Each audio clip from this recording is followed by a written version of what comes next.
کے بعد ہے معذوروں کے حقوق۔ اللہ تعالیٰ نے قرآن کریم میں معذور کی بنا پر لوگوں کو حقارت آمیز القابات رکھنے سے منع فرمایا، جیسا کہ ہم اگر کوئی معذور ہے تو اسے، اگر کوئی ڈسیبل ہے پیروں سے تو ہم اسے کہتے ہیں لنگڑا، اگر کوئی ہاتھوں سے تو اسے کہتے ہیں لولا، یا پھر ان کا مذاق اڑایا جاتا ہے یا پھر ان کو حقارت سے دیکھا جاتا ہے، تو یہ بہت سخت گناہ ہے، کیونکہ یہ اللہ کی پیدا کی ہوئی تخلیق ہے۔ اللہ وہ اپنی مرضی سے ایسے نہیں بنے ہوتے، ان کو اللہ نے اس طریقے سے بنایا ہوتا ہے۔ تو اگر ہم کچھ کریں گے تو ان کو کچھ برا بھلا کہیں گے تو ہم اللہ کو کوس رہے ہیں، اللہ کی تخلیق میں غلطیاں نکال رہے ہیں۔ اس لیے اللہ تعالیٰ نے قرآن کریم میں سختی سے منع فرمایا ہے کہ ان کو حقارت آمیز لہجے میں نہ برایا جائے۔ اس کے بعد رسول صلی اللہ علیہ وسلم نے فرمایا، جو شخص اپنے مسلمان بھائی کو مصیبت سے دور کرے گا تو اللہ تعالیٰ قیامت کی مصیبتوں سے اس کی مصیبت دور فرمائے گا۔ کسی بھولے بھٹکے نبینا کو راستہ بتانا بھی صدقہ یعنی کہ ثواب کا کام ہے۔ بیمار کی عیادت کو لازمی قرار دیا گیا ہے۔ عیادت کے معنی ہے صرف بیمار کرسی کے لیے جانا نہیں، بلکہ تیمارداری بھی کرنا، یعنی تیمارداری سے مراد کہ اس کے جو کام ہے، اس کو آپ کی ضرورت ہے بیماری کے وقت، تو اس کا کام کرنا، اس کے جو ہے وہ دوائیات کا خیال رکھنا، اس کے کھانے پینے کا، اس کے کپڑوں کا، اس کی صفائی ستھرائی کا خیال رکھنا۔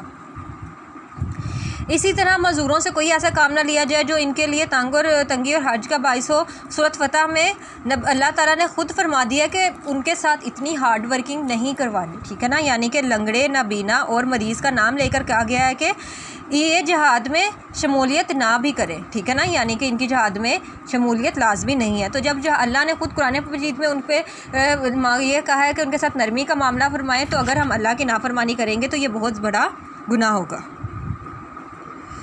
معذور دراصل بے بس ہوتا ہے، وہ خود اپنے کام سر انجام نہیں دے سکتا۔ معاشرے کی تو بنیاد ہی انسانی ہمدردی پہ، یعنی کہ ایک معاشرے میں اگر انسانی ہمدردی ہوگی تو وہ بہترین معاشرہ ہے، نہیں تو وہ ایک جنگل کا نظام لگے گا، جنگل کا راج لگے گا، جس معاشرے میں انسانی ہمدردی نہیں ہوگی، ایک دوسرے پہ ظلم و ستم ہوں گے۔ اسی لیے ان کو جو کام جیسا دیا جائے جو وہ آسانی سے کر سکیں، ان کے لیے جو ہے وہ کوتاہی کرنے، ان کو جو ہے وہ فراہم کی جائیں سہولیات، کہ وہ انہیں جو ہے وہ زیادہ محنت مشقت نہ کرنی پڑے، اور جو کوئی ایسا کرے گا تو اللہ تعالیٰ کے ہاں اس کے بہت اجر ہے، اور کوئی اگر ان کو مشکل پہنچائے گا یتیم کو معذور کو، تو اللہ کے نزدیک قیامت کے دن وہ ذلت اور ندامت کا سامنا کرے گا۔ اگر اللہ تعالیٰ نے ہمیں معذوری سے محفوظ رکھا ہے تو اس میں اللہ کا ہمارے اوپر بہت بڑا احسان ہے۔ ہم پہ بھی لازم ہے کہ اللہ کے فضل احسان کا شکریہ ادا کریں۔ اس کے اظہار تشکر کی ایک صورت یہ ہے کہ ہم معذور بھائیوں کی خدمت اور امداد کریں، لیکن ان پہ احسان نہ رکھیں۔ احسان تو ہم نے اجر جو لینا ہے وہ اللہ سے لینا ہے، اس بندے کے اوپر احسان نہ جتائیں اس چیز کا۔ مسافروں کے حقوق۔ مسافر انسان اپنے گھر سے دور ہوتا ہے، وقتی طور پر آرائش و آسائش سے دور ہوتا ہے، تو اسی لیے مسافروں کے بھی بہت بڑے حقوق ہیں اس میں۔ اب کیا ہے، بات چیت کا آغاز سلام سے کرنا چاہیے۔ مسافروں کی خدمت کے دعوے ہیں، ایک دوسرے کی ان کے سلامتی کی دعا کرنی چاہیے، اس کے بعد کھانے پینے کا انتظام کرنا چاہیے، مسافر کی خدمت کر کے خوشی محسوس کرنی چاہیے، ان کے آرام کا وہ خیال رکھنا چاہیے ہر وقت ان کے پاس، یعنی کہ کوئی مہمان اگر جب آپ کے گھر آتا ہے سفر کر کے تو اس کے ساتھ یہ رویہ رکھنا چاہیے، ہر وقت ان کے پاس نہ رہیں بلکہ کچھ دیر کے لیے تنہا چھوڑ دیں۔ مسافروں کی عزت و احترام کا تحفظ بھی ضروری ہے، جس طرح حضرت لوط نے اپنے مہمانوں کا احترام کرنے کی ہر ممکن کوشش کی تھی۔ ہاں جی، حضرت لوط علیہ السلام کے جو قوم کے لوگ تھے